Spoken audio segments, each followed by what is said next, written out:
ఈ దిన వాక్య ధ్యానాంశము మెల్లని స్వరము. 1 రాజులు 19 మిక్కిలి నిమ్మలముగా మాటలాడు ఒక స్వరము. తన మెల్లని స్వరము ద్వారా మనతో మాట్లాడేది ఎవరో కాదు, మన ప్రాణప్రియుడైన ప్రభువైన యేసుక్రీస్తు. ఆ మెల్లని స్వరమును మనము గ్రహించగలుగుతున్నామా? పాపపు మరకలేని పరిశుద్ధమైన హృదయాలు మాత్రమే ఆ స్వరాన్ని గ్రహించగలవు.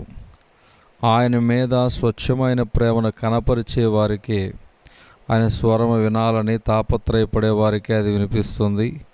నువ్వు ఆ మెల్లని స్వరము వినగలుగుతున్నావా? ఒకవేళ వినలేకపోతున్నావంటే, 1, నీ హృదయములో ఆయనకి ఇష్టము లేని వాటికి లేదా పాపానికి చోటిచ్చావేమో. ఒకసారి పరిశీలించుకొని నీ హృదయాన్ని ఆయన రక్తధారల చేత కడుక్కొని పరిశుద్ధపరుచుకోవలసిందిగా కోరుచున్నాను. మన పాపములను ఒప్పుకొని ఎడల ఆయన నమ్మదగిన వాడును నీతిమంతుడును గనక ఆయన మన పాపములను క్షమించి సమస్త దుర్నీతి నుండి మన పవిత్రుగా చేయునని 1 యోహాను పత్రిక 1:9 చూస్తున్నాం.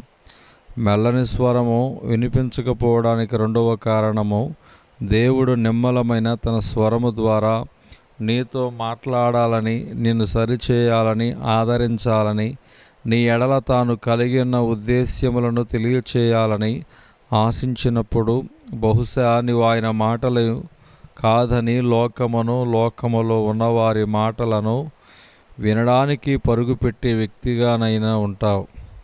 అనాదిగానున్న ఆకాశవాహనమెక్కువాని కీర్తించుడి. ఆయన తన స్వరము వినబడజేయును, అది బలమైన స్వరము. కీర్తన 68:33. ఆలకించుడి, నా ప్రియుని స్వరం వినబడుచున్నది. ఇదిగో అతడు వచ్చుచున్నాడు, గంతులు వేయచు కొండల మీదను ఎగసి దాటుచు మెట్టల మీదను అతడు వచ్చుచున్నాడు. నా గొర్రెలు నా స్వరము వినును, నేను వాటిని ఎరుగుదును, అవి నన్ను వెంబడించును అని యోహాను సువార్త 10:27 చెప్పడం చూస్తున్నాం. మోషే ఆ స్వరం వినను. మోషే యెహోవాతో మాటలాడకు ప్రత్యక్షపు గుడారములోనికి వెళ్ళినప్పుడు సాక్ష్యపు మందసం మీదనున్న కరుణాపీఠము మీద ఉండి, అనగా 2 కెరూబుల నడుము నుండి తనతో మాటలాడిన యెహోవా స్వరము అతను వినెను.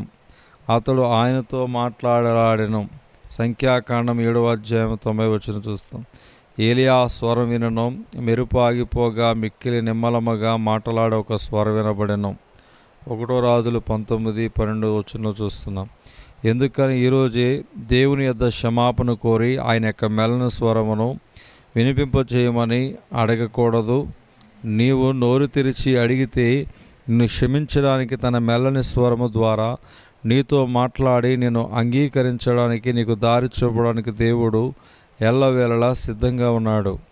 దేవుడు ఈ ఉదయ కాలమున దేవుడిని దీవించునుగాక. ఆమేన్.